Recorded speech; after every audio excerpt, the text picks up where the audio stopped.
სომხეთის პრეზიდენტმა ნიკოლ ფაშინიანმა განაცხადა, რომ ურთიერთობა რუსეთის ფედერაციასთან ტრანსფორმაციის ფაზაშია, მაგრამ გადაწყვეტილება უნდა მიიღოს სომხეთის რესპუბლიკის ხალხმა რეფერენდუმის გზით. ჩვენ მნიშვნელოვნად მიგვაჩნია ურთიერთობა რუსეთის ფედერაციასთან. მე ბევრჯერ მაქვს ასევე ნათქვამი, რომ რუსეთთან ჩვენი ურთიერთობა ტრანსფორმაციის ფაზაშია. დარწმუნებული ვარ, რომ ამ საქმეში წარმატებას მივაღწევთ, მათ შორის იმ მიზეზის გამოც, რომ რუსეთთან ჩვენი ეს ურთიერთობა ღია და გულწრფელია.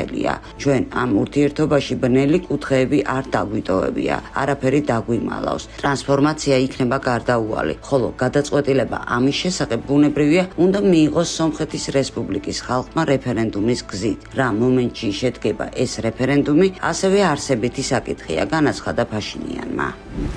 უკრაინამ შეცდომით საბრძოლო დრონები ფინეთის მიმართულებით გაუშვა, წერს ფინური პრესა. მედიის ცნობით კიევმა თავად გააფრთხილა ფინეთი იმის შესახებ, რომ შეცდომით გაგზავნა დრონები ფინეთის მიმართულებით, წერს გამოცემა ჰელსინკის ანომატი წყაროზე დაყრდნობით. ლაპარაკია ღამეზე, როდესაც ფინეთის შინაგან საქმეთა სამინისტრომ სასწრაფოდ ურჩია უსიმას მცხოვრებლებს თავი შეეფარებინათ შენობებისთვის დრონების საფრთხის გამო. მაშინ გაფრთხილება შეეხო დაახლოებით 1,800,000 ადამიანს, ხოლო საჰაერო მიმოსვლა დროულად შეაჩერეს. გამოცემა ხას უსვამს, რომ შეცდომის მიზეზი შესაძლოა გამხდარიყო მონაცემების არასწორი ჩატვირთვა საბრძოლო დრონში. დრონებში ჩვეულებრივ წინასწარ ტვირთავენ მიზნების კოორდინატებს და მარშრუტის შუალედურ წერტილებს. ამასთანავე უცნობი რჩება კონკრეტულად რა მოხდა აპარატთან დაკავშირებით. არ არის გამორიცხული, რომ ისინი რუსეთის საჰაერო თავდაცვამ აფრენის მომენტში გაანადგურა.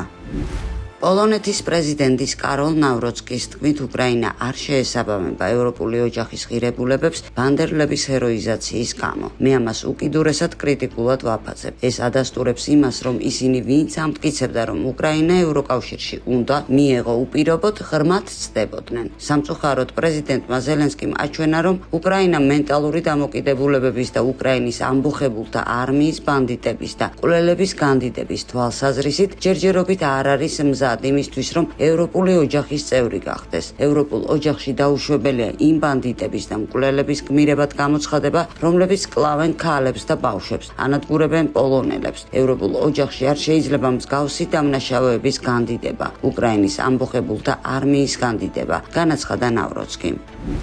პოლონეთის პრეზიდენტის კანცელარიაში განაცხადეს, რომ ზელენსკიმ უნდა დაურეკოს ნავროცკის და ბოდიში მოუხადოს ბანდერელთა ლიდერების ჰიტლერის თანამზრახველების ჰეროიზაციისთვის. ასევე უწყებია, რომ პოლონეთის ქალაქ ლიუბლიანში რიტუშადან ჩამოხსნილ უკრაინის დროშა უკრაინის ამბოხებულთა არმიის დამშელობის განდიდების პასუხად. ინფორმირების განდიდება, რომლების პასუხისმგებლები არიან მშვიდობიანი მოსახლეობის წინააღმდეგ ჩადენილი დანაშაულებებისთვის. ესაა დარტყმა ჩვენი ხალხის ისტორიულ მეხსიერებაზე. ის შეურაცხყოფს პოლონელი მსხვერპლის ხსოვნას, განაცხადეს ლუბლინის მერის იუსტინა გუჯის პრესმდივანმა. ეს საბედისწერო შეცდომაა, ესაა პოლონელების გულების დაკარგვა, განაცხადა სპეცსამსახურების მინისტრმა კოორდინატორმა ტომაშ შემონიაკმა, როდესაც ის ლაპარაკობდა ზელენსკისადმი პოლონელების ნდობის დაკარგვაზე.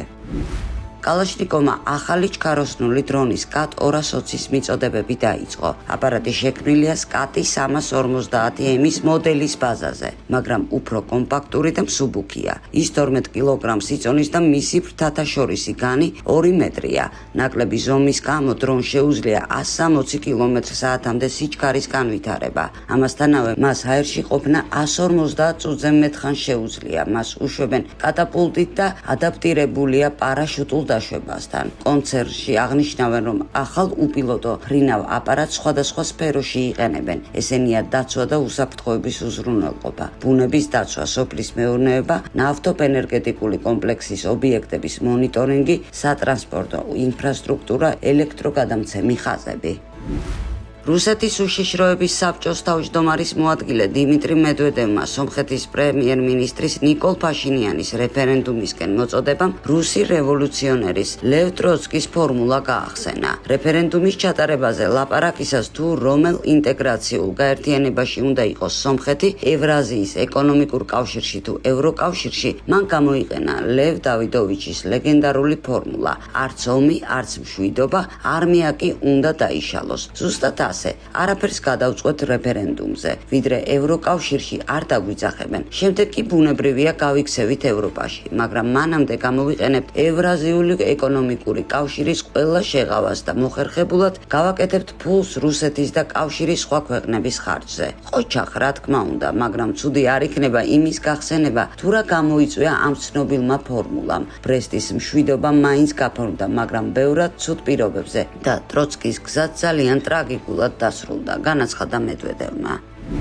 ატლანტის ოკეანეში რუსული ტანკერის ტაგორის დაკავების შემდეგ ფრანგული პარტიის პატრიოტების ლიდერმა ფლორიან ფილიპომ კაცრად გააკრიტიკა პრეზიდენტი მაკრონი და მთავრობა. ვიდრე ის ზღვაში მოგონილ მტერს ეჭიდება, საფრანგეთში მისგან ზუსტად ორ ნაბიჯში ათასობით ველური ნამდვილ ქაოსს აწყობს. მაკრონი კი არაფერს აკეთებს, განაცხადა პოლიტიკოსმა. საფრანგეთში ღამით არეულობები დაიწყო საფეხბურთო კლუბის პარის სენ-ჟერმენის გამარჯვების შემდეგ ჩემპიონთა ლიგის ფინალურ მატჩში.